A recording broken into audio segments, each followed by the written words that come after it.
खूप स्टडी करताय, खूप मेहनत करताय, पण तुम्हाला नशिबाची पण साथ हवी, देवाची साथ हवी आहे. तुमच्या मेहनतीबरोबर नशिबाची साथ पण हवी. तर हा व्हिडिओ त्या विद्यार्थ्यांसाठी जे गव्हर्नमेंटच्या एक्झाम म्हणजे MPSC UPSC किंवा अदर 10वी 12वीच्या अशा एक्झामची जी तयारी करत आहेत तर त्यांच्यासाठी काही सेवा सांगणार आहे. त्यामुळे व्हिडिओ स्किप न करता पहा. तर तुम्हाला कोणत्या सेवा करायच्या आहेत, तर जे एक्झामची तयारी करत आहेत त्यांनी 40 दिवसांची सेवा आहे. सकाळी उठल्यावर अंघोळीनंतर एका पेल्यामध्ये पाणी घेऊन त्यामध्ये आपली 3 बोटे बुडवून 1 माळ मंत्रजप करायचा आहे.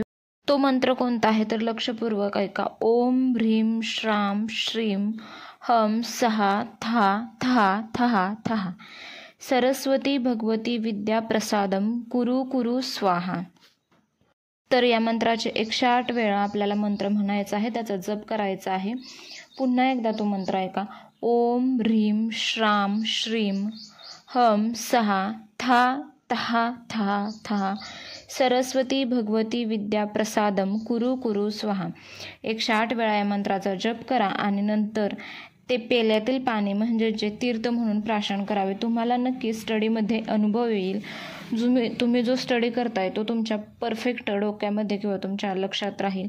तुम्ही एक्झामला गेल्यानंतर जर विसरत असाल तरी तसंही होणार नाही आहे. तसेच परीक्षेतील यशप्राप्तीसाठी मंत्र आहे. तो मंत्र तुम्हाला डोक्यावर हात ठेवून 11 वेळा म्हणायचा आहे. म्हणजेच तुम्ही एखाद्या एक्झामसाठी निघालाय आणि त्याच्यामध्ये तुम्हाला यश भेटलं पाहिजे. तसंच एखाद्या एक्झामचा रिझल्ट लागणार आहे तर किंवा एखाद्या इंटरव्ह्यूसाठी तुम्ही जात आहात किंवा एखाद्या गोष्टी तुमच्या जॉबमध्ये तुम्हाला प्रमोशन हवं आहे तर त्यासाठीचा हा मंत्र आहे. तो डोक्यावरती उजवा हात आपला ठेवायचा आहे आणि 11 वेळा म्हणायचा आहे. मोरी सुधारही सो सब भांती जासू कृपा नाही कृपा आघाती. मंत्र काय आहे तर मोरी सुधारही सो सब भांती जासू कृपा नाही कृपा आघाती. हा मंत्र तुम्हाला 11 वेळा तुमच्या डोक्यावरती उजवा हात ठेवून म्हणायचा आहे. तुम्हाला हवे त्या गोष्टीत तुम्हाला नक्की यश भेटेल. तसेच सकाळी परीक्षेला जायच्या आधी आईवडिलांचा आशीर्वाद घ्या. वेळेवर तुमचं व्यवस्थितपणे आवरा. तुमची गडबड झाली नाही, तुमची मनस्थिती चांगली राहिली पाहिजे.